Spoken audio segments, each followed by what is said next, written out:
Bagamat sinasabi mong hindi, ang isa o higit pa sa iyong mga damdamin ay naging negatibo.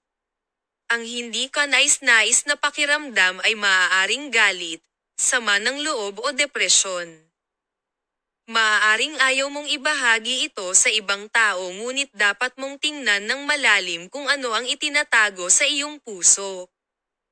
Ang isa o higit pang mga hindi gumaling na insidente ay maaaring mag-trigger ng tindi ng iyong hindi ka nais-nais na mga damdamin.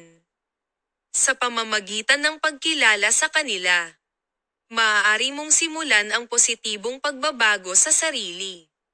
Tandaan na ang isang hindi ka nais-nais na pakiramdam ay hindi kailangang maging isang permanenteng bagay, dahil kung ano ang nararamdaman mo sa isang bagay o isang tao ay palaging iyong pinili na gawin. Kaya buksan mo ang iyong puso para mas makilala mo ang iyong sarili. Upang maunawaan ang sanhi at bunga, maraming aspeto ng iyong mga kwento ang kailangang pagsama-samahin muli. Kung mas alam mo ang iyong mga hindi ka nais-nais na damdamin, mas mahusay mong matutulungan ang iyong sarili sa pagpapagaling ng kaluluwa. Ang maranasan ang karma ay isang pagpapala. Ngunit hindi mo ito iniisip dahil sa hadlang ng impluwensya, makitid na pananaw at takot sa hindi alam o imposible. Upang matanggap ang pagpapala, dapat mong tingnan ang iyong paniniwala, inaasahan at paghatol. May isang bagay na dapat mong matutunan, tulad ng pagpapalem, sa lahat ng aspeto ng buhay. Maaari kang maging mas aktibong kasangkot sa iyong panloob na mundo upang magkaroon ng masiglang pagbabago para sa walang kondisyong pagkakahanay sa pag-ibig. Tanungin ang iyong sarili. Paano mo nakondisyon ang iyong buhay? Bisitahin ang bawat isa at tukuyin kung ano ang maaari mong gawin upang pabayaan ito.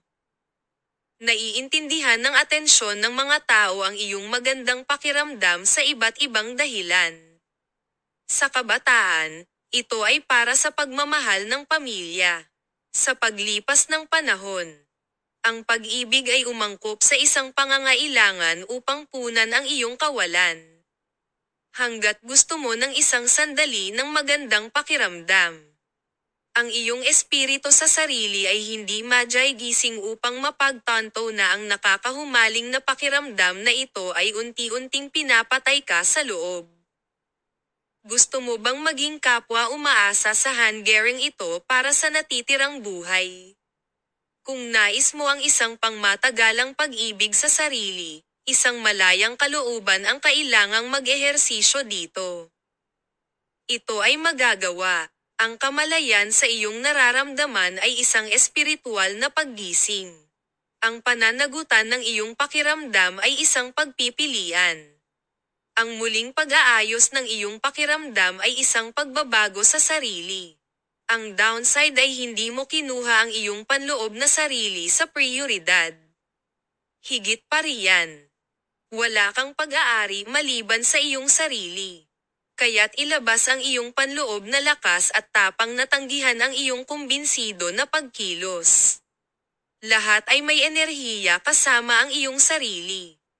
Dahil ang iyong sensasyon ay labis na aktibo sa mga tao, alalahanin kung anong enerhiya ang iyong kinukuha at sinisipsip. May mga tiyak na nakakaubos ng iyong puwersa sa buhay. Kung wala kang gagawing pagbabago, sa huli, wala ka nang natitira pang puwersa sa buhay. Kaya ang kamalayan ay ang susi sa pagbabago ng sarili. Ang iyong enerhiya ay iyong pinili. Para sa iba pang mga enerhiya, dapat kang gumuhit ng malusog na hangganan. Una, kailangan mong makilala kung ano ang sa iyo at sa kanila. Ang paghahalo ng mga enerhiyang ito ng magkasama ay maaaring magpatindi ng masamang enerhiya. Sa kasong ito, dapat mong bitawan ang dalawa para makalayo sa pinsala dahil ang like ay umaakit ng gusto. Sa paglaon habang lumalayo ka sa masamang enerhiya, mas mababa ang pakiramdam mo dahil lumalawak ang iyong liwanag na enerhiya upang ilihis ito. mangarap ka man o managinip sa pagtulog. Ang impormasyon nito ay maaaring makakuha ng isang bagay tungkol sa iyo tulad ng iyong nakaraang buhay, karma, hindi malay at hindi nalutas na mga bagay. Ang espiritual na mensahe at maging ang panloob na patnubay ay maaaring lumitaw upang gabayan ka. Dapat mong gamitin ang dreamscape upang magdala ng liwanag sa iyong kadiliman para sa pagpapagaling ng kaluluwa.